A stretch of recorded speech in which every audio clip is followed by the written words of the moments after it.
दीक्षा का काया। विहान ईशा की तरफ देखते हुए धीरे से बोला, अगर मल्होत्रा हाउस में मुझे ऐसा नज़ारा देखने को मिले तो मैं अपने सारे काम छोड़कर यही बसेरा कर लूं। ये सुनकर ईशा भी सामने आदित्य और दीक्षा को देखकर स्माइल करने लगी। ईशा धीरे से बोली, दोनों की जोड़ी कितनी प्यारी लग रही है। हे भगवान, प्लीज इन दोनों की जोड़ी ऐसी ही बनाए रखना। अब आगे दीक्षा और आदित्य दोनों भगवान की आरती करने लगे। आरती के बाद सबने प्रसाद खाया और ब्रेकफास्ट करने लगे। ब्रेकफास्ट करने के दौरान नित्या बोल पड़ी, विहान भाई, ईशा दी आप दोनों भी आज यही हैं और मेरी स्कूल की भी छुट्टी है, तो क्यों न हम सब कहीं बाहर घूमने जाएं। इस पर विहान खाते खाते बोला, हम, good idea princess, ... exclamation mark. इस पर ईशान बोला, पर हम जाएंगे कहाँ गाइस? Question mark. नित्या, क्यों न हम अपने हिल एरिया वाले फार्म हाउस चलें? बहुत टाइम हो गया वहाँ गए हुए, इसी बहाने भाभी भी उसे देख लेंगी। सभी ने हाँ में सिर हिला दिया। ईशान शीतल जी की तरफ देखते हुए बोला, दादी माँ, क्या हम वहाँ जा सकते हैं? ... क्वेश्चन मार्क। शीतल जी ने एक नज़र दीक्षा को देखा और बोली, हाँ बेटा, आप सब जा सकते हैं, अपना ध्यान रखिएगा और अपनी भाभी का भी। इस पर विहान बोल पड़ा, डोंट वॉरी दादी माँ, मैं और ईशा भी इनके साथ ही रहेंगे, तो आप ज्यादा टेंशन मत लीजिए। आदित्य, जो कब से उनकी बातें सुनने में लगा हुआ था, उसे अंदर से बहुत जलन होने लगी, पर अपने चेहरे पर शो नहीं कर रहा था। एक तो सुबह से ही आज उसके साथ अच्छा नहीं हो रहा था, ऊपर से इनके घूमने जाने का प्लान ने आदित्य का दिमाग और खराब कर दिया। उसे ये बिल्कुल समझ नहीं आ रहा था कि उसे जलन क्यों हो रही है, क्योंकि ये पहली बार नहीं था जब ईशा और विहान उसके भाई बहन के साथ कहीं घूमने गए हों। उसे ये समझ नहीं आ रहा था कि पहले तो उसे कोई फर्क नहीं पड़ता था, फिर अचानक से इस जेलेसी की वजह क्या है। विहान समझ गया था कि आदित्य को जलन हो रही है, पर वह अपने चेहरे से जाहिर होने नहीं दे रहा था। उसने एक बाइट फ्रूट खाते हुए आदित्य की तरफ इनडायरेक्टली पॉइंट करते हुए कहा, अगर कोई और भी हमारे साथ जाना चाहता तो उसका बहुत बहुत वेलकम है, क्योंकि आज हम सब और भाभी जी बहुत एंजॉय करने वाले हैं, इसलिए मैं पहले ही इन्फॉर्म कर दे रहा हूँ ताकि किसी को जलन न हो। ये सुनकर नित्या, ईशान और मोहित मन ही मन मुंह दबाकर हंसने लगे, क्योंकि जब से उनकी भाभी इस घर में आई थी तब से उनके गुस्सैल और ऐसे किसी भी मामले में ज्यादा इंटरेस्ट न दिखाने वाले आदित्य भाई को भी जलन होने लगी थी। विहान की बातें सुनकर आदित्य एक नज़र घूरकर उसे देखता है, जैसे कि वह अभी उसे जलाकर राख कर दे। ब्रेकफास्ट फिनिश करते ही आदित्य किसी की तरफ देखे बिना ही चुपचाप अपने ऑफिस के लिए निकल जाता है। उसके जाते ही विहान के चेहरे पर एक स्माइल आ जाती है। सभी जाने के लिए बिल्कुल रेडी थे। ब्रेकफास्ट फिनिश करके सभी ने दादी माँ को बाय किया, फिर अपनी अपनी कार में बैठकर अपने डेस्टिनेशन के लिए निकल गए। मेन दरवाजे के पास तारिका जी और नताशा जी उन्हें मल्होत्रा हाउस से जाता हुआ देख रहे थे। नताशा जी, आज इनकी टोली अपनी प्यारी भाभी को लेकर कहाँ चली? ... क्वेश्चन मार्क। तभी शीतल जी की नज़र उन दोनों पर पड़ती है। ये देखकर दोनों अपने कमरे की तरफ जाने लगती हैं तो शीतल जी उन्हें रोक लेती हैं। शीतल जी, आप दोनों हमारे कमरे में आइए, आप दोनों से कुछ बातें करनी है। नताशा जी और तारिका जी पहले एक दूसरे को एक नज़र देखते हैं, फिर शीतल जी के पीछे पीछे उनके कमरे की तरफ जाने लगते हैं। दूसरी तरफ दी इन्फिनिटी एम्पायर आदित्य अपने ऑफिस पहुंच चुका था। उसने पहले अपने प्रोजेक्ट हेड और बाकी डिपार्टमेंट के हेड्स की मीटिंग ली, उन्हें कुछ इम्पोर्टेंट इंस्ट्रक्शंस दिए, फिर वंश के साथ एक वेन्यू के लिए निकल गया। कुछ देर बाद आदित्य की कार वेन्यू पर पहुंच चुकी थी। दरअसल आज आदित्य के मोस्ट इम्पोर्टेंट प्रोजेक्ट में से एक उसके मॉल प्रोजेक्ट दी एमरेल्ड पैलेस का ग्रैंड इनॉग्रेशन था। यह मॉल मुंबई के सबसे एक्सपेंसिव मॉल में से एक होने वाला था। आदित्य के मोस्ट इम्पोर्टेंट प्रोजेक्ट में से एक इस प्रोजेक्ट पर उसके बिजनेस राइवल्स की नज़र थी। उसके दुश्मनों ने मिलकर बहुत कोशिशें भी की कि आदित्य का ये प्रोजेक्ट सक्सेसफुल न हो पाए, पर उसे रोकना किसी के बस की बात नहीं थी। आदित्य अकेला ही उन सब पर भारी था। जाहिर सी बात थी कि जब उसने प्रोजेक्ट पर काम करवाना भी स्टार्ट नहीं किया था तो उसे रोकने की इतनी कोशिशें की गई, तो आज तो इसका इनॉग्रेशन था। ऐसे में वे इसे शांति से होने कैसे दे सकते थे? पर आदित्य ने इसका इंतजाम भी पहले से ही करवा रखा था। पूरे मॉल को पर्दों से कवर करके रखा गया था। उसकी बाहर की डेकोरेशन देखने लायक थी। इस इनॉग्रेशन पार्टी में बहुत बड़े बड़े लोग और बिजनेसमैन शामिल हुए थे। अंदर जाते हुए आदित्य ने वंश को एक लुक दिया, जिसे समझकर वंश ने जवाब दिया, don't worry boss, everything is under control. ... Exclamation mark. थोड़ी देर बाद आदित्य ने बटन प्रेस करके मॉल पर से पर्दा हटाया। जैसे ही पर्दा हटा, देखने वालों की आंखें ही खुली की खुली रह गई, क्योंकि इसका स्ट्रक्चर सुपर्ब था। और वो भी क्यों न, आदित्य ने अपने इस प्रोजेक्ट पर अरबों खर्च किए थे। इसकी स्ट्रक्चर डिजाइनिंग के लिए फॉरेन से इंजीनियर्स और इंटीरियर डिजाइनर्स की टीम आई थी। एक बार के लिए आदित्य भी मॉल की खूबसूरती को देखता ही रह गया। इंजीनियर्स ने इम्प्लीमेंटेशन से पहले ही एक डमी मॉडल बनाकर आदित्य को मॉल का एक लुक दे दिया था, पर असल में यह और भी खूबसूरत और मैग्निफिसेंट लग रहा था। इसके इनॉग्रेशन के वक्त प्रोजेक्ट को इम्प्लीमेंट करने वाले इंजीनियर्स और इंटीरियर डिजाइनर्स की पूरी टीम मौजूद थी। साथ ही इस प्रोजेक्ट को हैंडल करने वाले प्रोजेक्ट मैनेजर और हेड की टीम भी वहां पर मौजूद थी। सबने इस प्रोजेक्ट के लिए दिन रात एक कर दी थी, और आज वे खड़े होकर देख पा रहे थे कि उनकी मेहनत रंग लाई है। सभी ने आदित्य को उसकी इस सक्सेस पर कॉन्ग्रेचुलेशंस कहा। इसी बीच वंश आदित्य के पास आकर उसके कानों में कुछ कहा, जिसे सुनकर उसका चेहरा पूरी तरह डार्क हो गया। उसने वंश को कुछ इम्पोर्टेंट इंस्ट्रक्शंस दिए और वंश उसे फॉलो करते हुए वहां से जाने लगा। आदित्य मॉल के अंदर चला गया। इसके साथ ही उसके सारे गेस्ट्स भी अंदर चले गए। अंदर एक बड़े से एरिया में पार्टी की पूरी थीम डिजाइन की गई थी। पार्टी में मौजूद सभी लोग अपनी अपनी ड्रिंक लेकर पार्टी एंजॉय करने लगे। वहां मौजूद जितनी भी फीमेल थी, उन सबकी नजर आदित्य पर थी, और वो भी क्यों न, आज व्हाइट शर्ट और ब्लैक पैंट वाले 3-पीस सूट के कॉम्बिनेशन में वह और भी डैशिंग लग रहा था। वह एक बिजनेसमैन मिस्टर गोयल से बात कर रहा होता है, तभी उसकी नजर एक लड़की पर जाती है जो कि उस पार्टी में मौजूद शामिल होने आई थी। उसने ग्रीन कलर की साड़ी और ब्लैक कलर की ब्लाउज पहनी हुई थी। उसकी बैक आदित्य की तरफ थी। जनरली आदित्य की नजर किसी भी लड़की पर इस तरह तो नहीं ही जाती थी। उस लड़की पर आदित्य की निगाहें जाने का रीजन भी ये था कि उसकी ड्रेसिंग बिल्कुल दीक्षा की तरह थी। वह मन ही मन उसे दीक्षा समझकर बोला, ये लड़की यहाँ क्या कर रही है? ... क्वेश्चन मार्क। फिर जब उसे उस लड़की का चेहरा नजर आया तो वह झेप गया, क्योंकि यह सिर्फ उसका ख्याल ही था। उसे भी समझ नहीं आ रहा था कि वह उसके बारे में इतना क्यों सोच रहा है। वह अपनी वाइन पीते हुए बोला, ये मुझे क्या हो गया है? मैं बार बार उस लड़की के बारे में क्यों सोच रहा हूँ? मैंने ही तो उसे मेरी वाइफ बनने से मना किया था। फिर ईशान और बाकी लोगों के बारे में सोचते हुए मैं क्यों सोचने लगा उसके बारे में? वो वहाँ बड़े मजे से सबके साथ एंजॉय कर रही होगी। यह कहकर वह अपनी वाइन फिनिश करने लगा। उसकी बातों से साफ जाहिर हो रहा था कि उसे दीक्षा से कितनी जलन हो रही है, क्योंकि आज उसके भाई बहन और दोस्त उसे छोड़कर दीक्षा के साथ घूमने चले गए। पर वो ये भी जानता था कि आज किसी भी कीमत पर वह उनके साथ नहीं जा पाता। पर फिर भी उसे दीक्षा और बाकी सबकी बॉन्डिंग को सोच सोचकर उसे जलन सी होने लगी थी। दूसरी तरफ विहान और बाकी सब अपने खूबसूरत सफर पर निकल पड़े थे। विहान और ईशा अपनी कार में थे। ईशान, मोहित, नित्या और दीक्षा दूसरी कार में थे। ईशान ड्राइव कर रहा था और मोहित उसके बगल में बैठा हुआ था। नित्या और दीक्षा बैक सीट पर बैठी हुई थी। दीक्षा खिड़की से बाहर रोड के खूबसूरत नज़ारों को देखने में बिजी थी। उनके फार्म हाउस का ये रास्ता बहुत ही खूबसूरत था। उन नज़ारों का मजा लेते लेते दीक्षा को आदित्य का वो चेहरा याद आने लगा जो सुबह सुबह उसने देखा था। तब वह गहरी नींद में किसी मासूम बच्चे की तरह सो रहा था। आंखें बंद करते ही उसका ये प्यारा चेहरा दीक्षा की आंखों में तैर गया और उसके चेहरे पर एक प्यारी सी मुस्कान आ गई। दीक्षा को तो ये होश भी नहीं था कि नित्या उसके बगल में बैठी हुई कब से उसे देखे जा रही है। दीक्षा को देखकर नित्या समझ गई कि वह इस वक्त क्या सोच रही है। वह दीक्षा के कंधे पर अपना एक हाथ रख देती है और कहती है, भाभी, मैं समझ सकती हूँ कि मेरे जगह पर अभी किसी और को होना चाहिए था। नित्या के ऐसा कहते ही दीक्षा का चेहरा शर्म से गुलाबी होने लगा, जिसे देखकर ही अंदाजा लगाया जा सकता था कि वह कितना शर्मा रही है।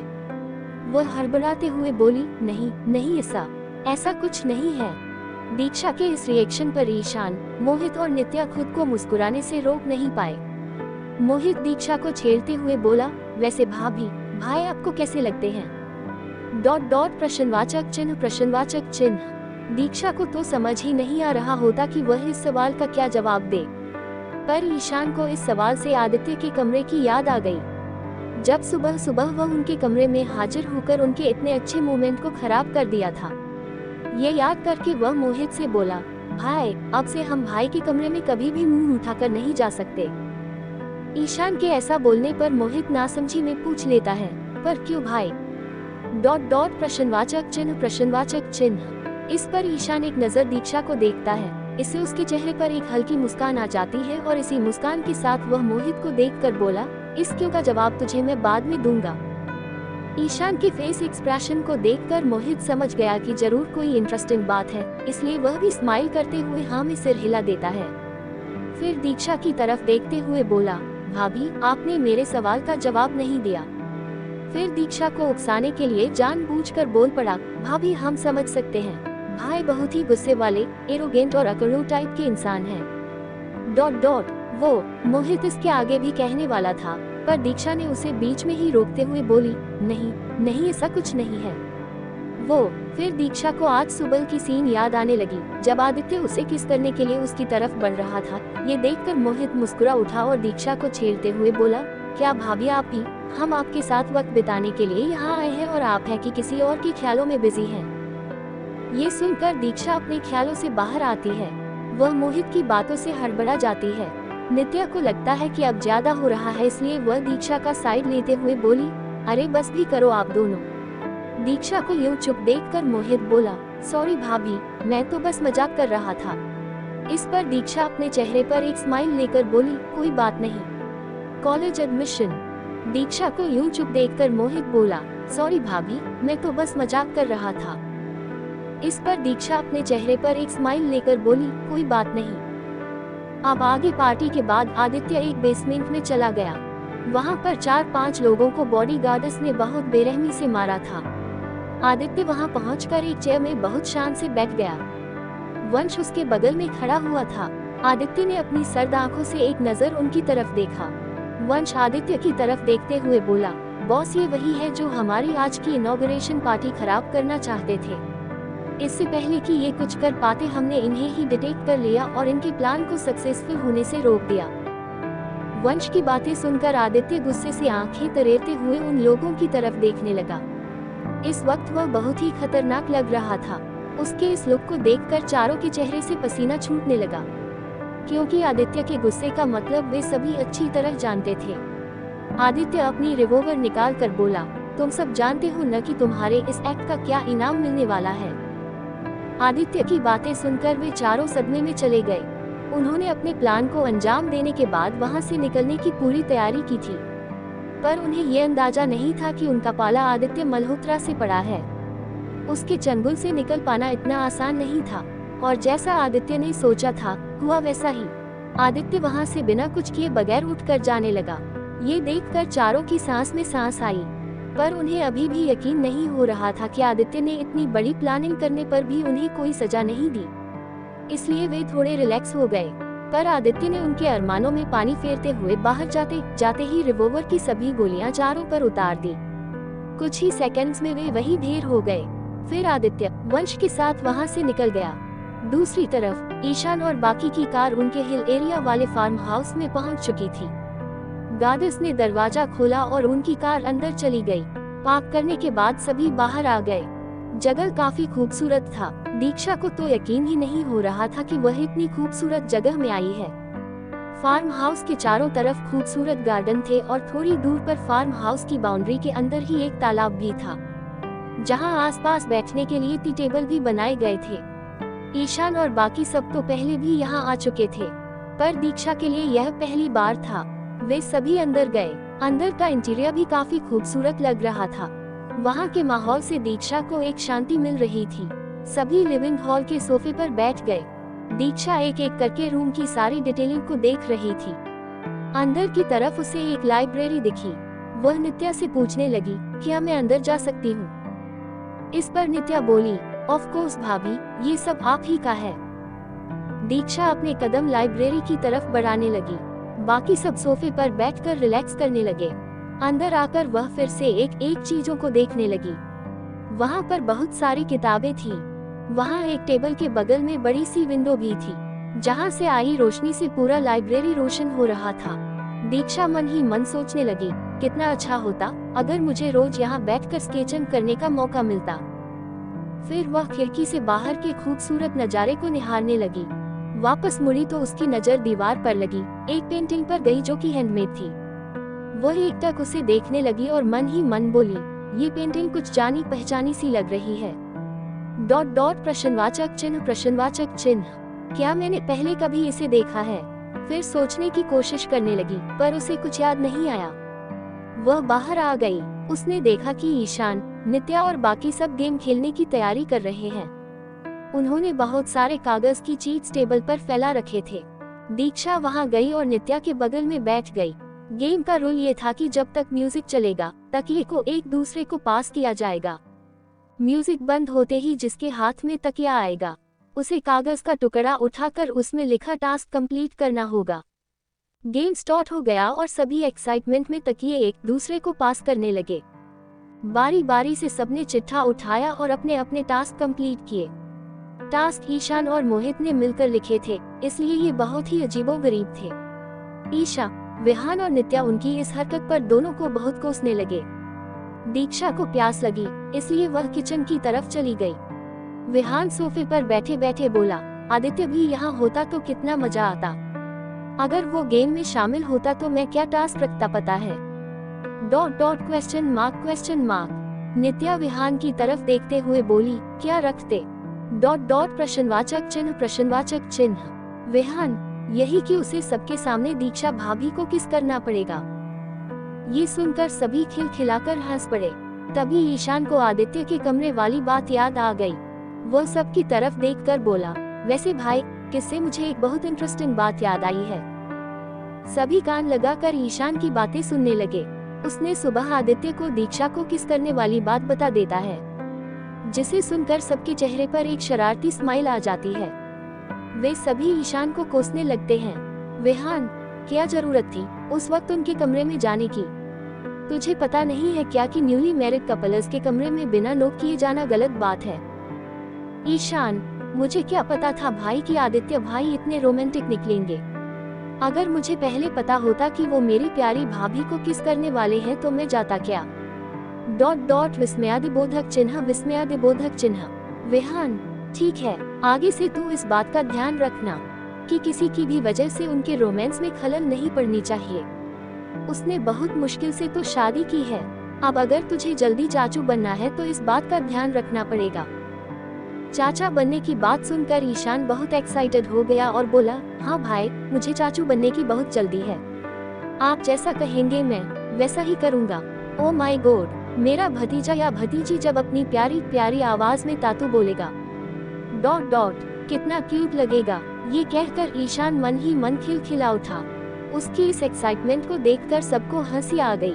ईशान अपनी बातें जारी रखते हुए बोला, अगर लड़का हुआ तो वह भाई पर जाएगा, पर मैं उसे भाई की तरह खड़ूस बनने नहीं दूंगा।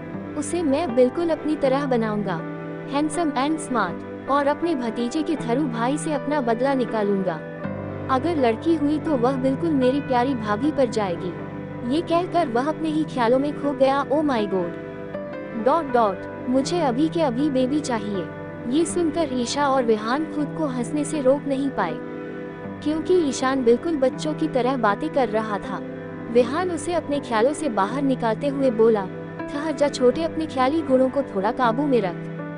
तुझे तो अपने भतीजे भतीजी को देखने की इतनी जल्दी है, उतनी जल्दी तो आदित्य और भाभी जी को भी नहीं होगी।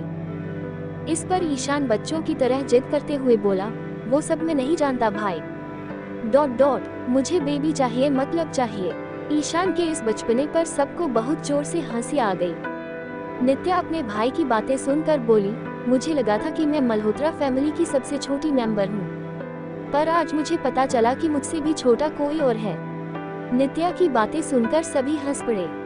विहान ईशान को छेड़ते हुए बोला, मुन्ना, तू अपनी ये ख्वाहिश अपने आदित्य भाई के पास क्यों नहीं रखता? इस पर ईशान बोला, भाई आप क्या चाहते हो?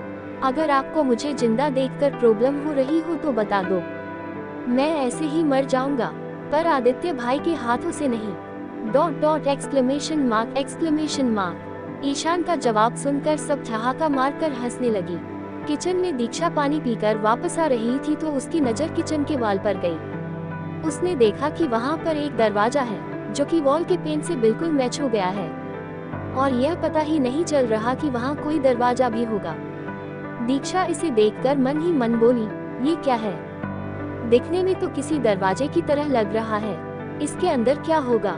डॉट डॉट क्या मैं अंदर जाकर देखूं?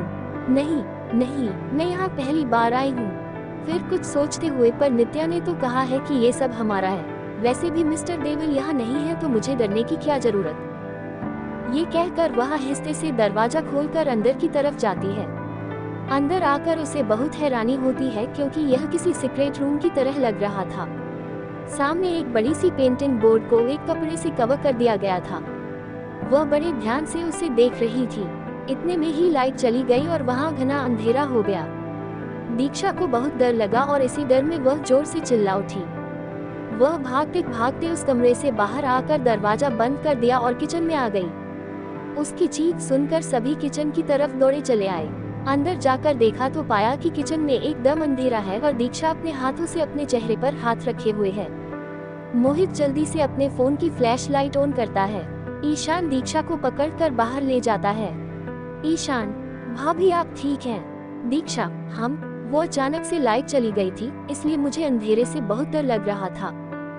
सभी घर के बाहर की तरफ जाने लगे क्योंकि अंदर बैठे हुए उन्हें बहुत टाइम हो चुका था। बाहर आकर सभी इधर उधर टहलने लगे।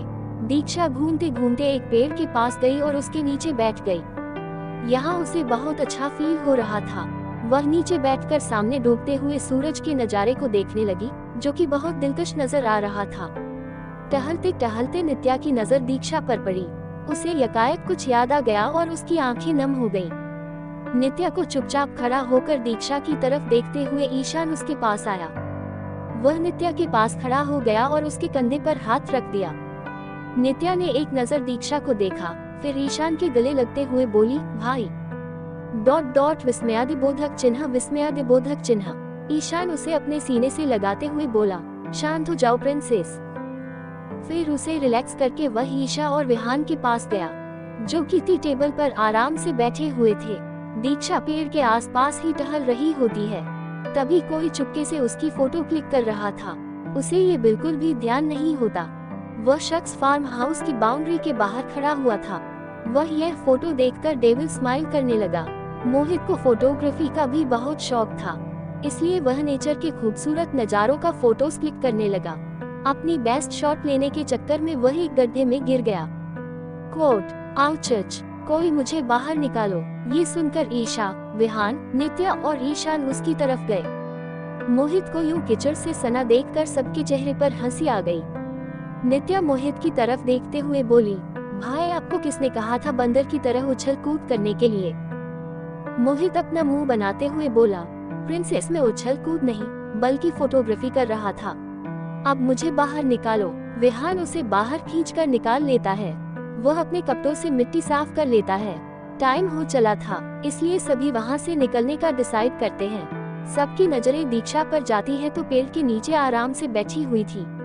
पेड़ की घनी छांव और ठंडी ठंडी हवाओं से उसकी आंखें लग गई थी। दीक्षा का कॉलेज एडमिशन। विहान उसे बाहर खींचकर निकाल लेता है। वह अपने कपड़ों से मिट्टी साफ कर लेता है। टाइम हो चला था इसलिए सभी वहां से निकलने का डिसाइड करते हैं। सबकी नजरें दीक्षा पर जाती है तो पेड़ के नीचे आराम से बैठी हुई थी। पेड़ की घनी छांव और ठंडी ठंडी हवाओं से उसकी आंखें लग गई थी। अब आगे नित्या दीक्षा के पास जाकर उसके गालों पर थपकियां देते हुए उसे उठाती है। भाभी उठिए, घर जाने का टाइम हो गया है।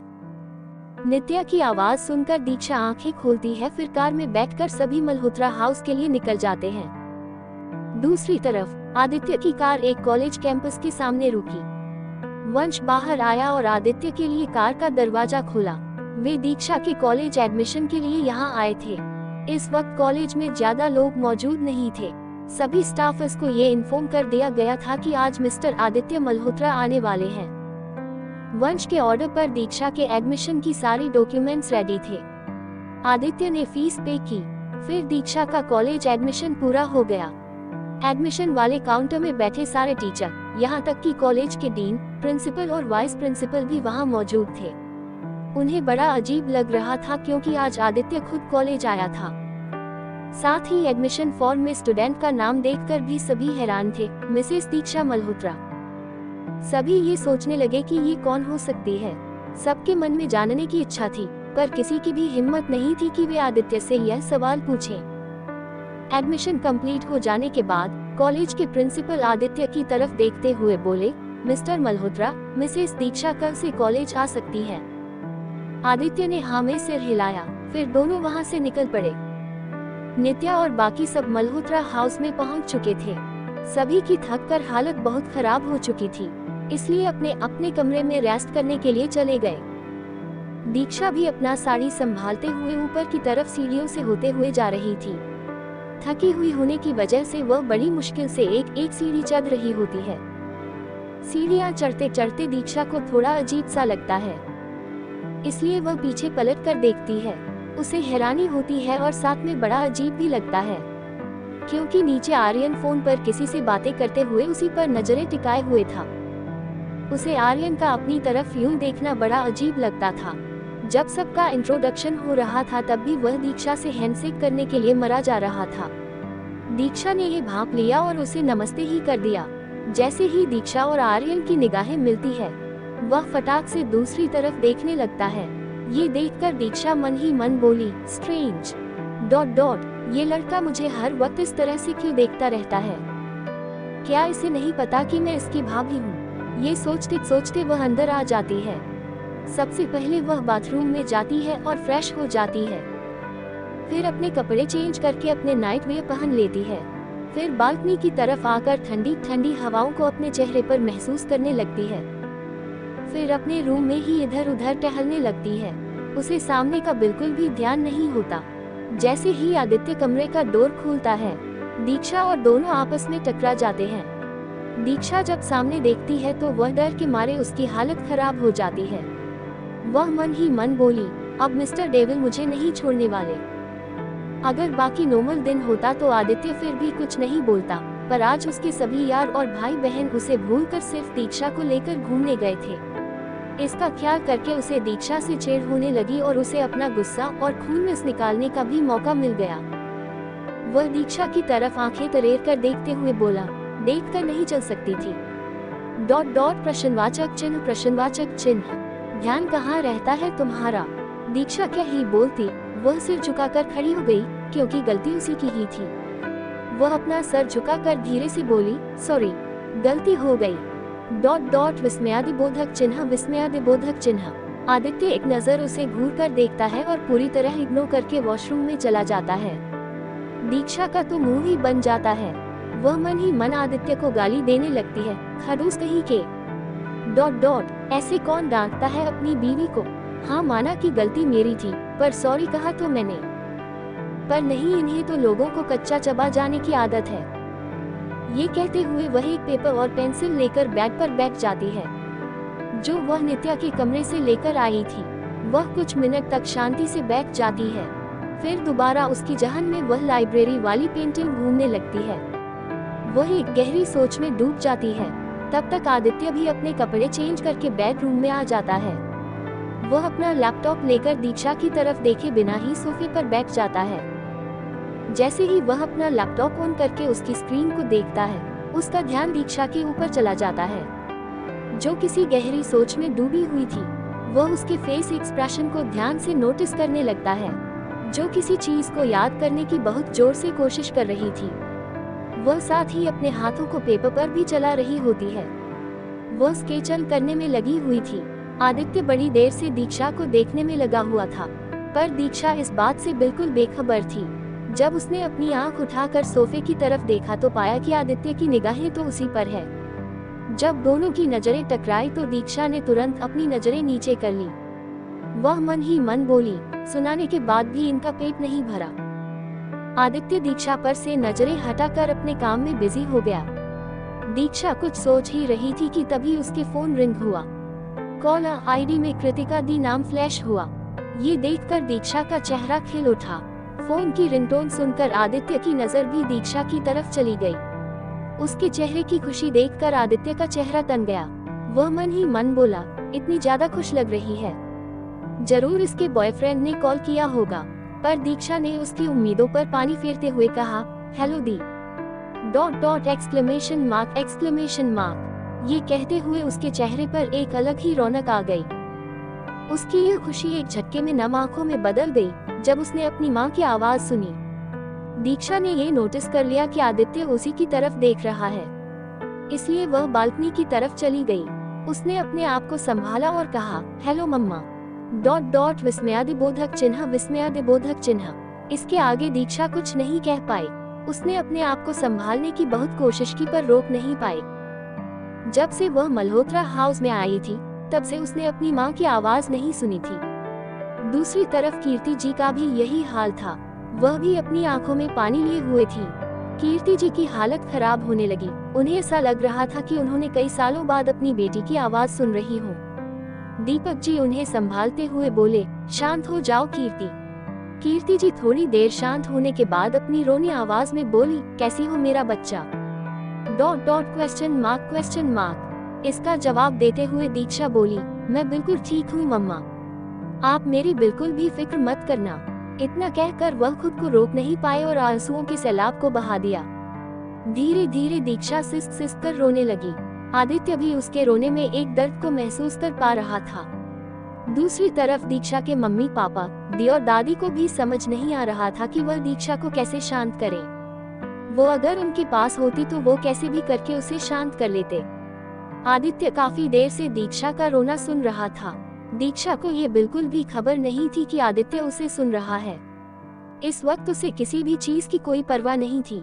वह आंसुओं के अपने पेन को बाहर निकाल रही थी।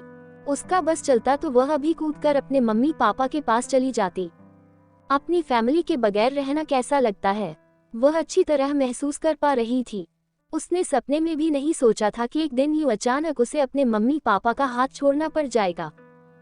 आदित्य को उसे इस तरह रोता देख बिल्कुल अच्छा नहीं लग रहा था। उसे दीक्षा पर गुस्सा नहीं आ रहा था, बल्कि उसके लिए उसे थोड़ी तकलीफ सी हो रही थी। वह दीक्षा को जाकर संभालना तो चाहता था, पर बार बार उसके हाथ और पैर रुक जाते थे। दूसरी तरफ दीक्षा के पापा भी उसे संभालने की कोशिश में लगे थे। चुप हो जाओ बेटा, तुम पापा की सबसे स्ट्रॉन्ग बच्चा हो ना। अपने पापा की आवाज सुनकर वह अपनी दर्द भरी आवाज में बोली, पापा और फिर से सिसक उठी। यकायक दीक्षा को अपने कंधे पर किसी का गर्म टच महसूस हुआ। वह पीछे पलटी। पीछे आदित्य खड़ा था। उसने आओ देखा न ताऊ जोर से आदित्य को हक कर लिया। उसे जरा भी फिक्र नहीं थी कि ऐसा करने से आदित्य उसे डांटेगा या नहीं। दीक्षा के हाथों से फोन लेकर उसने अपनी कोल्ड वॉइस में कहा, she will talk to you later. Exclamation mark. फिर उसने कॉल डिस्कनेक्ट कर दिया। उसकी आवाज सुनकर कृतिका समझ गई कि हो न हो ये मिस्टर मल्होत्रा ही होंगे। उन्हें तसल्ली हुई कि चलो दीक्षा के पास अभी कोई है। दीक्षा अभी भी आदित्य को कसकर पकड़े हुए सिसक कर रो रही थी। आदित्य आहिस्ते आहिस्ते उसके सिर को प्यार से सहला रहा होता है। जब काफी देर के बाद भी दीक्षा कोई रिस्पॉन्स नहीं देती तो आदित्य उसके सिर को सहलाते हुए बोला, दीक्षा। दीक्षा कोई जवाब नहीं देती और आदित्य को और कसकर पकड़ लेती है। आदित्य भी उसे अपनी बाहों में थाम लेता है। उसे इस वक्त दीक्षा को संभालना ज्यादा जरूरी लग रहा था। थोड़ी देर बाद जब वह दीक्षा को अपने से अलग करता है तो देखता है कि वह सो चुकी है। वह दीक्षा की इस हरकत से झेप जाता है, क्योंकि वह खड़े खड़े ही सो गई थी। वह उसके चेहरे को निहारते हुए बोला, पागल लड़की। फिर अपनी गोद में उठाकर उसे बेड की तरफ ले गया और उसे आहिस्ते से सुला दिया। दिन का टाइम हो गया था, पर दीक्षा अभी गहरी नींद में सो रही थी, इसलिए उसने उसे उठाना जरूरी नहीं समझा और डिनर के लिए नीचे चला गया। दूसरी तरफ कपूर मैंशन, कपूर फैमिली के सभी मेंबर्स मिस्टर तेज कपूर, मिसेस इशिता कपूर, मिस दिशा कपूर और अंश कपूर लिविंग रूम में बैठे हुए थे। तभी उनका एक आदमी आकर उन्हें एक इनवेट देने लगा। मिसेस कपूर उसे निकालते हुए फोटोग्राफ्स देखने लगी। इसे देखते ही उनके चेहरे पर एक शैतानी मुस्कान तैर गई।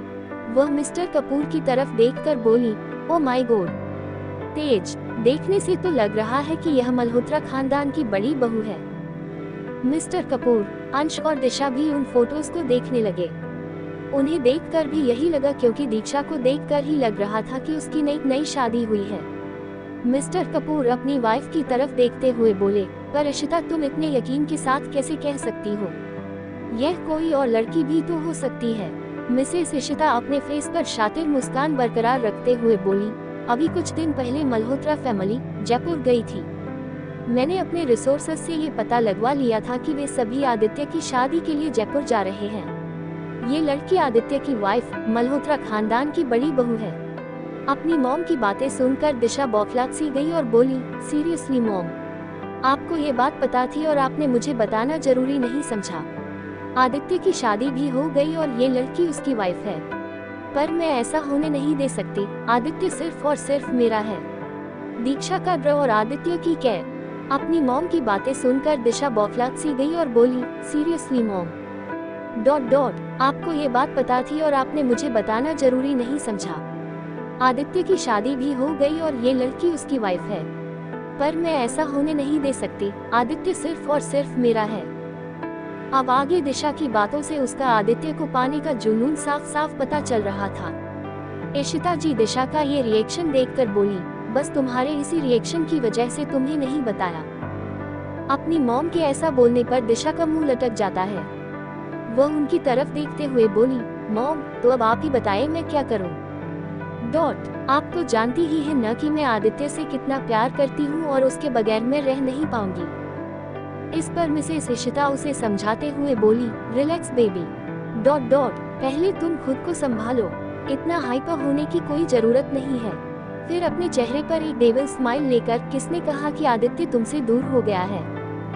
सभी मिसेस इशिता को ध्यान से देखने लगते हैं। इशिता सामने की तरफ देखते हुए बोली, बेशक आदित्य की शादी इस लड़की से हुई है, इसका मतलब ये नहीं कि आदित्य तुम्हारा नहीं हो सकता। ये कहकर वह दिशा को एक लुक देती है, जैसे अपना सीक्रेट प्लान उसके साथ शेयर कर रही हो। अब तक अंश ने उन फोटोज को नहीं देखा होता। वह अपने डैड के हाथों से एनवेल्प लेकर फोटोज देखने लगता है। Oh my God ... she is so hot and sexy. ये कहते हुए वह अपनी गंदी नजरों से दीक्षा की बॉडी को स्कैन करने लगता है। दिशा उसे घूर कर देखती है। अंश दीक्षा की फोटो की तरफ देखते हुए बोला, अब चाहे कुछ भी हो जाए, ये लड़की तो मुझे चाहिए ही चाहिए। उसे इस तरह उतावला होता देख इशिता जी बोल पड़ती है, अपने इमोशंस को कंट्रोल करो अंश। बेशक हमें मल्होत्रा फैमिली को बर्बाद करनी है, आदित्य को तोड़ना है, पर अगर हम बिना तैयारी के मैदान में उतर जाएंगे तो हमारा सर कलम हो जाएगा। मिस्टर कपूर बोले, यस बेटा, योर मॉम इज राइट ... हमें नहीं भूलना चाहिए कि ये लड़की अभी मिसेस दीक्षा आदित्य मल्होत्रा है। दिशा कुछ सोचते हुए बोली, पर मॉम डैड, मुझे एक बात समझ नहीं आई, इतने सालों तक सिंगल रहने वाले आदित्य ने यूं अचानक शादी क्यों कर ली? ... क्वेश्चन मार्क। मिसेस कपूर बोली, यही तो बेटा, यही तो अभी एक बड़ा क्वेश्चन मार्क है, but I am sure Malhotra family में किसी न किसी को तो इस बारे में पता ही होगा। आदित्य मल्होत्रा ने शादी की है, मतलब जरूर कोई बड़ी बात होगी। उद्धरण चिन्ह। ये है कपूर फैमिली जो मल्होत्रा फैमिली के शान और रुतबे से बहुत चलती है। ये भी एक अमीर और बड़ी फैमिलीज में आती है, पर मल्होत्रा फैमिली के आगे ये कुछ भी नहीं है। कपूर फैमिली की कभी सामने से उन पर हमला करने की हिम्मत नहीं हुई, पर पीठ पीछे उन्होंने उनके खिलाफ बहुत कारनामे किए थे। ये सोचकर कि आदित्य को कुछ भी पता नहीं चलेगा, क्योंकि आदित्य ने उन पर कोई रिएक्ट नहीं किया था। आदित्य की इस इग्नोरेंस को वो अंडर एस्टिमेट करने की भूल समझ बैठे। उसे सब पता था, बस राइट टाइम का वेट कर रहा था। कपूर फैमिली का फैमिली बिजनेस कपूर इंडस्ट्रीज भी आदित्य के बिजनेस एम्पायर दी इन्फिनिटी एम्पायर के अंडर आता था।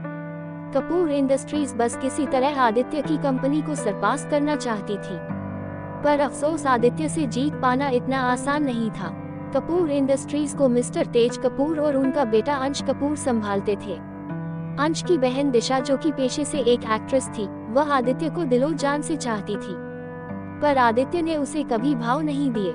इनफैक्ट वह उससे दूर रहना ही पसंद करता था। आदित्य को पता था कि दिशा उसकी वाइफ और मल्होत्रा खानदान की बहू क्यों बनना चाहती है। दूसरी तरफ डाइनिंग एरिया, सभी डाइनिंग टेबल पर डिनर करने आ चुके थे। दीक्षा को न देखकर शीतल जी पूछ बैठती हैं, आदि बेटे, दीक्षा नहीं आई? ... प्रश्नवाचक चिन्ह। आदित्य डिनर करते हुए बोला, उसे नींद आ गई थी तो वो सो रही है। शीतल जी हाँ में सिर हिला देती हैं। तारिका जी और नताशा जी एक दूसरे की तरफ देखकर एक लुक देती हैं। शीतल जी दीक्षा, मोहित और ईशान की तरफ देखते हुए बोली, बेटा कैसा रहा आज आप लोगों का दिन? ... प्रश्नवाचक चिन्ह। नित्या शीतल जी की तरफ देखते हुए बोली, बहुत अच्छा दादी माँ, हम लोगों ने बहुत एंजॉय किया। नित्या शीतल जी को एक एक चीज बताने लगी कि उन्होंने आज कितना एंजॉय किया। आदित्य नित्या की बातों को इग्नोर करके अपने डिनर पर फोकस करने की कोशिश कर रहा था, पर न चाहते हुए भी उसका ध्यान नित्या की बातों पर ही चला जा रहा था। डिनर करने के बाद सभी अपने अपने कमरे में चले गए। आदित्य का एक इम्पोर्टेंट बिजनेस कॉल आ गया, इसलिए वह उसे अटेंड करने लगा। तारिका जी का कमरा, दोनों सोफे पर बैठी हुई कुछ सोचने में लगी थी। अचानक दोनों की नजरें टकराए। नताशा जी, भाभी क्या आप भी वही सोच रही हैं जो मैं सोच रही हूँ? ... प्रश्नवाचक चिन्ह। तारिका जी हाँ में सिर हिला देती हैं और सामने देखते हुए बोली, हमें पता लगाना पड़ेगा कि आदित्य और दीक्षा के बीच कैसा रिश्ता है। ... इससे हमें ये पता लगाने में आसानी होगी कि इन पर किस तरह का प्लान वर्क करेगा। पर एक बात का ध्यान रखना होगा कि आदित्य को इन सब की कानो कान खबर नहीं होनी चाहिए, वरना इस घर से हमारा पता कट जाएगा। नताशा जी, वो सब तो ठीक है भाभी, पर मुझे एक बात समझ नहीं आई। मॉम ने दीक्षा को देखकर एक नजर में कैसे सिलेक्ट कर लिया कि ये मल्होत्रा फैमिली की बहू बनने के लिए परफेक्ट है। ... क्वेश्चन मार्क। इस बात पर तारिका जी ज्यादा अटेंशन न देते हुए बोली, आई थिंक उन्हें दीक्षा सो कोल्ड सिंपल, संस्कारी और प्यारी लगी होगी, जस्ट लाइक उनकी प्यारी बहू वीना की तरह, इसलिए सिलेक्ट किया होगा। नताशा जी अपनी शातिर बुद्धि का इस्तेमाल करते हुए बोली, नहीं भाभी, मुझे तो ऐसा नहीं लगता। जरूर बात यहाँ कुछ और ही है, पर क्या हम मॉम से इस बारे में पूछें? ... प्रश्नवाचक चिन्ह। तारिका जी, और तुम्हें क्या लगता है, वो सभी पिटारे हमारे सामने खोल देंगी? नताशा मत भूलो कि मॉम को अभी तक तो हम पर शक हो ही गया होगा, इसलिए हमें जो भी करना है बहुत सोच समझकर करना पड़ेगा, क्योंकि दीक्षा को कुछ हुआ तो शक की सुई हम दोनों पर ही टिक जाएगी। अगर उन्हें हमारी प्लानिंग के बारे में पता चल गया तो आदित्य से पहले हमें उनसे होकर गुजरना पड़ेगा। नताशा जी, मैं आपके कहने का मतलब समझ रही हूँ, पर सास होने के नाते हम ये तो पूछ ही सकते हैं न कि हमारी बहू कैसी है। ... उसे क्या पसंद है, क्या न पसंद है? ये कहते हुए नताशा जी की आंखें चमक आई थी। तारिका जी उनका इशारा समझ गई। दोनों एक दूसरे को देखकर मुस्कुराई और शीतल जी के कमरे की तरफ चली गई। नीचे गार्डन एरिया में आदित्य टहलते हुए किसी से कॉल पर बातें कर रहा था। बातें करते करते उसकी नजर वरुण जी पर पड़ी, जो कि गार्डन में ही टहल रहे थे। अब तक आदित्य ने कॉल भी डिस्कनेक्ट कर दिया था। जैसे ही दोनों की निगाहें मिली, आदित्य की आंखों में एक अलग सा गुस्सा और दर्द नजर आने लगा। उसने तुरंत वरुण जी से अपनी नजरें फेर ली और अपनी मुट्ठियों को भींचते हुए घर के अंदर जाकर सीढ़ियों से होते हुए अंदर आ गया। आज वरुण जी को देखकर उसे 6 to 7 साल पहले की एक इंसिडेंट याद आ गई, जिसने आदित्य की जिंदगी को ही नहीं बल्कि मल्होत्रा फैमिली की जिंदगी को भी बदल कर रख दिया था। वह अपने आप को संभालते हुए बाथरूम में चला गया और शोवा ऑन करके उसके नीचे अपनी आंखें बंद करके खड़ा हो गया। थोड़ी देर बाद वह बाथरूम से बाहर निकला और बेड में दीक्षा के बगल में आकर लेट गया। आदित्य की आंखों में आज नींद कोसों दूर थी। एक अजीब सी बेचैनी और खालीपन आदित्य को परेशान कर रही थी।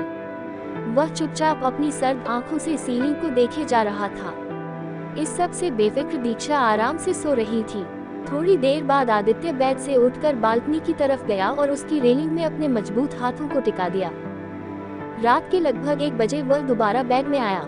वह जैसे ही लेटकर कुछ सोचने में लगा हुआ था, तभी दीक्षा नींद में कुनकुनाते हुए आदित्य के सीने में अपना सिर रख देती है। तभी आदित्य का ध्यान अपने ख्यालों से हटकर दीक्षा के मासूम चेहरे पर जाता है। वह एक हाथ से उसके सर को सहलाने लगता है। उसके चेहरे को निहारते हुए अपनी कोल्ड टोन में धीरे से बोला, तुम्हें अपनी जिंदगी में आने की परमिशन नहीं दे सकता, तुम उसकी तरह ही निकली तो। ये कहते हुए उसकी आंखों में एक अलग सा गुस्सा तैर गया, जिसे वह काबू करने की कोशिश करने लगा।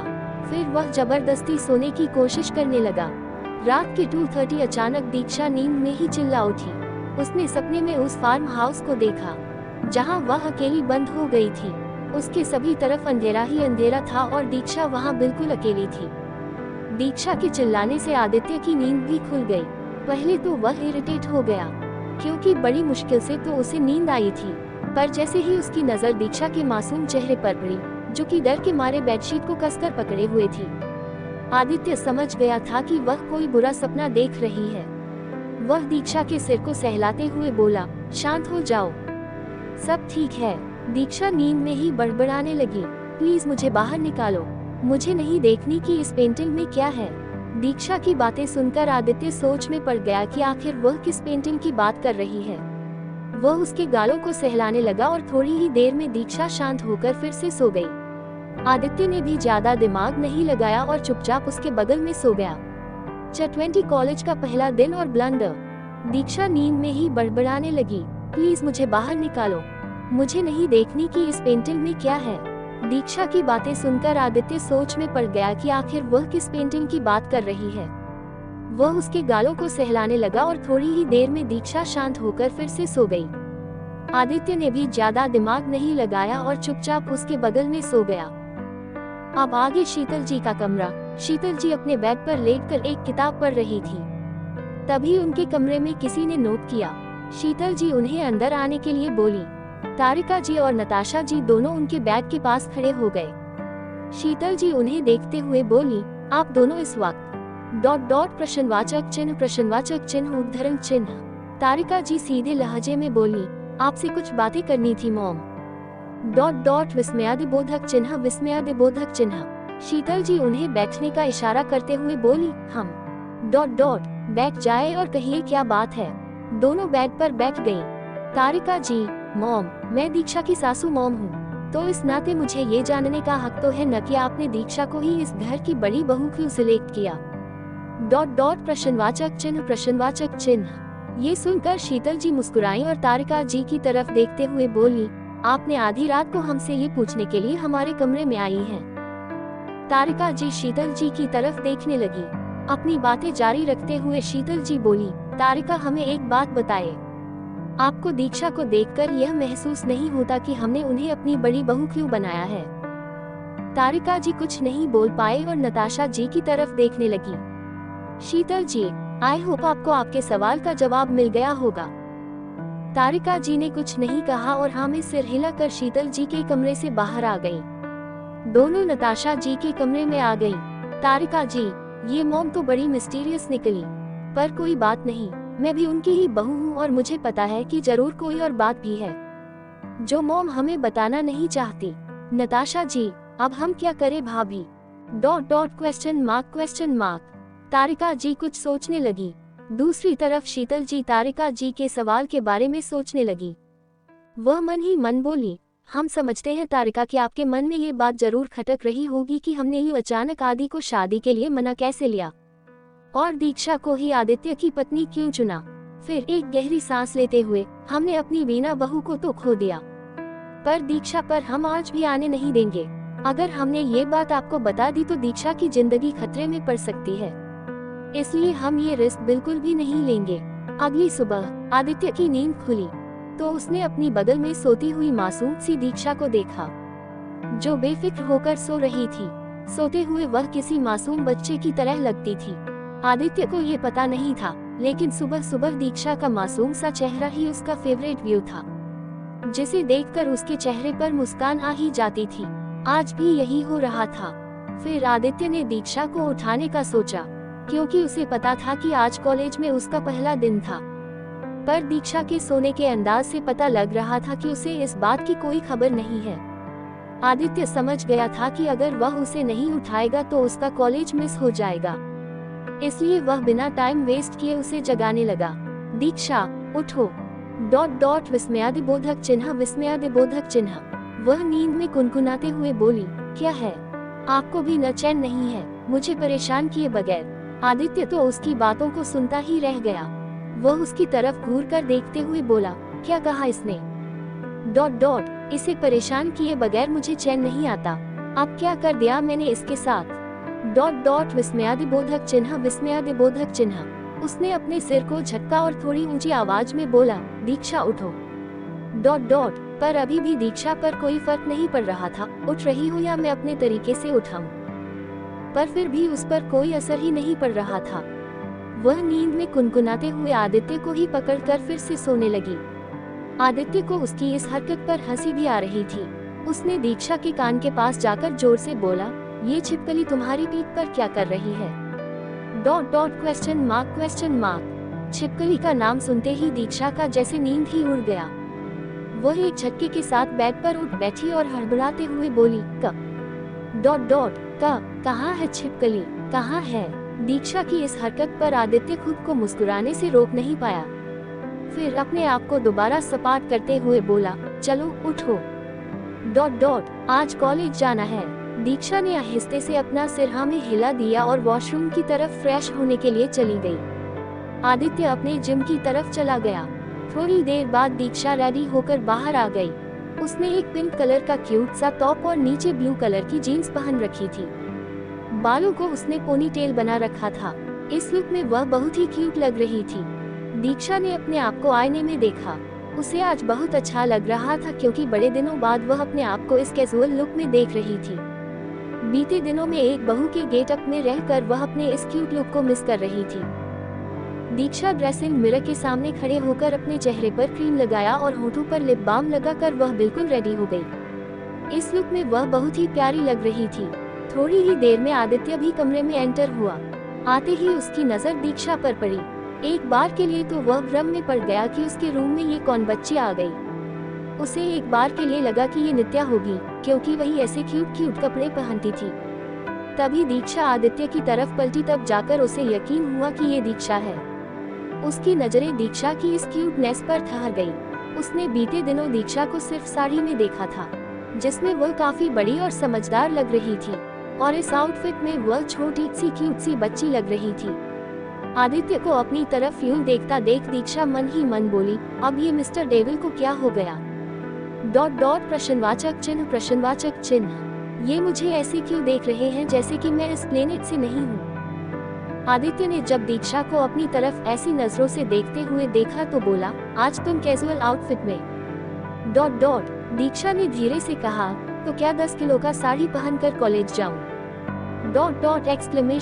Exclamation mark. आदित्य अपनी आईब्रो तान कर दीक्षा की तरफ देखते हुए बोला, तुमने कुछ कहा? ... प्रश्नवाचक चिन्ह। दीक्षा जल्दी से न में सिर हिलाते हुए बोली, नहीं कुछ भी तो नहीं। मैं ये कह रही थी कि आपने ही तो मुझे सुबह याद दिलाया था कि मुझे कॉलेज जाना है। आदित्य ने कुछ नहीं कहा और बस हाँ में सिर हिला दिया। फिर फ्रेश होने के लिए वह वॉशरूम में चला गया। दीक्षा नीचे नित्या के रूम में आ गई। उस वक्त नित्या अपनी एक फ्रेंड से कॉल पर बात कर रही थी। दीक्षा को देखकर नित्या की आंखें चमक उठी। उसने कॉल डिस्कनेक्ट किया और उसकी तरफ देखने लगी। वाओ भाभी... you are so cute just like me. Nitya के मुंह से अपनी तारीफ सुनकर दीक्षा खुश हो गई। वह उसके गालों को पींच करते हुए बोली, आखिर भाभी किसकी हूँ? ये सुनकर नित्या खुशी से उसे गले लगा लेती है। वह दीक्षा से गले लगे हुए ही बोली, भाभी अब देखो मैं ईशान भाई को कैसे जवाब देती हूँ। बड़ा बोलते रहते हैं न कि आप मेरे और मोहित भाई से पहले उनकी भाभी हो। दीक्षा उसकी बातें सुनकर एकदम से खिलखिला उठी। उसे बहुत अच्छा लगता था नित्या, मोहित और ईशान का उसके लिए इतना प्यार देखकर। दीक्षा नित्या की तरफ देखते हुए बोली, तुम रेडी हो अपने स्कूल के लिए? ... क्वेश्चन मार्क। उसका ये सवाल सुनकर नित्या मुंह बनाकर उसकी तरफ देखने लगी। ये देखकर दीक्षा बोली, क्या हुआ नित्या, तुम ऐसा फेस क्यों बना रही हो? नित्या बोली, क्योंकि भाभी मैं स्कूल जाना तो चाहती हूँ पर जा नहीं सकती। अगर आदित्य भाई को ये बात पता चली कि मैं अपना स्कूल बंद कर रही हूँ तो वो मुझ पर बहुत बिगड़ेंगे। नित्या के ऐसा बोलने पर दीक्षा पूछ बैठी, पर नित्या एक दिन स्कूल बंद कर लेने से क्या हो जाएगा? नित्या, भाभी ये बात आप और मैं समझते हैं पर भाई को कौन समझाए? आपको पता नहीं होगा लेकिन आदित्य भाई बहुत ही डिसिप्लिन पसंद है। उन्हें लापरवाही बिल्कुल पसंद नहीं है और वो टाइम को लेकर भी बहुत पंक्चुअल हैं। अगर उन्हें पता चल गया न कि मैं आज स्कूल नहीं जा रही तो वो मुझे चेक करने आ जाएंगे कि मैं किस रीजन से स्कूल बंद कर रही हूँ। जब उन्हें ये पता चलेगा कि मैंने मस्ती करने के चक्कर में अपना आर्ट का असाइनमेंट करना तो भूल ही गई तो वो मुझ पर बहुत बिगड़ेंगे। यह कहकर वह मासूम सी शक्ल बनाने लगी। दीक्षा उसकी प्रॉब्लम समझ गई और उसकी तरफ देखते हुए बोली, बस इतनी सी बात। तुम एक काम करो, तुम सारे पेपर्स और पेंसिल इधर दे दो, मैं तुम्हारा असाइनमेंट कंप्लीट कर देती हूँ। तुम जाकर रेडी हो जाओ। नित्या हैरानी भरे निगाहों से दीक्षा को देखने लगी और बोली, पर भाभी आप इतने कम टाइम में 10 स्केचेस कैसे ड्रॉ करेगी और ऊपर से इसमें कलरिंग भी तो करनी है। नित्या ये सब इसलिए कह रही थी क्योंकि वह दीक्षा के इस टैलेंट के बारे में बिल्कुल अनजान थी, पर आज वह ये जान लेने वाली थी। दीक्षा, वो सब तुम मुझ पर छोड़ दो, जाओ जाकर स्कूल के लिए रेडी हो जाओ। नित्या को तो अभी भी समझ नहीं आ रहा था कि दीक्षा ये सब कैसे करेगी। वह उसकी तरफ देखते हुए बोली, पर भाभी। नित्या के आगे कहने से पहले ही उसे बीच में टोकते हुए बोली, अपने भाई की डांट से बचना है ना। ... नित्या हाँ में सिर हिला देती है। तो मुझ पर यकीन रखो और जाओ जाकर रेडी हो जाओ। थोड़ी ही देर में नित्या रेडी होकर बाहर आ गई। तब तक दीक्षा भी अपना काम खत्म कर चुकी थी। उसने सारे स्केचेस को एक एनवेल्प में अच्छी तरह रख दिया और नित्या से बोली, मैंने तुम्हारा काम कर दिया है, चलो ब्रेकफास्ट के लिए चलते हैं, मुझे कॉलेज के लिए लेट हो रहा है। नित्या हाँ में सिर हिलाती है। दोनों ब्रेकफास्ट करने के बाद अपने स्कूल और कॉलेज के लिए निकल पड़ते हैं। दीक्षा जल्दी से कॉलेज के लिए निकल पड़ती है। आदित्य ने उसे अपने कॉलेज का नाम बता दिया था। वह मल्होत्रा हाउस से अपने बैकपैक लेकर निकल गई और थोड़ी दूर आगे जाने पर उसे एक ऑटो रिक्शा मिल गया। उसने अपने कॉलेज का एड्रेस बताया और ऑटो वाला उस लोकेशन की तरफ जाने लगा। नित्या भी एक लग्जरी कार में बैठकर ड्राइवर के साथ अपने स्कूल के लिए निकल गई। थोड़ी ही देर में दीक्षा को ऑटो वाले ने उस कॉलेज के एड्रेस पर पहुंचा दिया। वहां पहुंचकर दीक्षा हैरानी से कॉलेज बिल्डिंग को देखने लगी, क्योंकि दिखने में बेहद ही आलीशान और बड़ा दिख रहा था। दीक्षा कॉलेज के एंट्रेंस पर ठहर गई। वह बाहर से ही कॉलेज बिल्डिंग को निहारते हुए बोली, कितना बड़ा और आलीशान है इसकी बिल्डिंग। यहाँ की फीस तो जरूर लाखों और करोड़ों में होगी। यहाँ पर अमीर घराने के बच्चे ही पढ़ने आते होंगे। दीक्षा को थोड़ी नर्वसनेस भी होने लगी, क्योंकि इस कॉलेज में आज उसका पहला दिन था। वह यहाँ किसी को नहीं जानती थी, पर अपनी नर्वसनेस को शांत करते हुए वह अंदर की तरफ जाने लगी। वह तो बस कॉलेज के बड़े से कैंपस को देखती ही रह गई। उसने इतना लग्जूरियस कॉलेज सिर्फ टीवी में देखा था। वह हैरानी से चारों तरफ देख रही थी, उसे सामने का ध्यान भी नहीं था। दीक्षा को यह बिल्कुल भी पता नहीं था कि उसके सामने एक 5 लड़के और लड़कियों का ग्रुप चला आ रहा था। उनकी शक्ल देखकर ही लग रहा था कि वे कितने बिगड़ेल होंगे। उनके महंगे ब्रांडेड कपड़े देखकर ही पता चल रहा था कि वे किसी अमीर बाप के बिगड़े हुए औलाद हैं। दीक्षा तो बस कॉलेज के शानदार इंटीरियर्स को देखने में बिजी थी। तभी उसकी उसी ग्रुप के एक लड़के से जोरदार टक्कर हो गई। दीक्षा ने तो खुद को संभाल लिया, पर वह लड़का गिर गया और उसका ग्रुप वहीं रुक गया। पहले तो वह लड़का गुस्से से भर गया, क्योंकि आज तक किसी ने भी उसे इस तरह टक्कर मारने की हिम्मत नहीं की थी। सभी कॉलेज में उस ग्रुप से डरते थे। उनसे पंगा लेना मतलब अपनी जिंदगी में आफत को दावे देने जैसा था।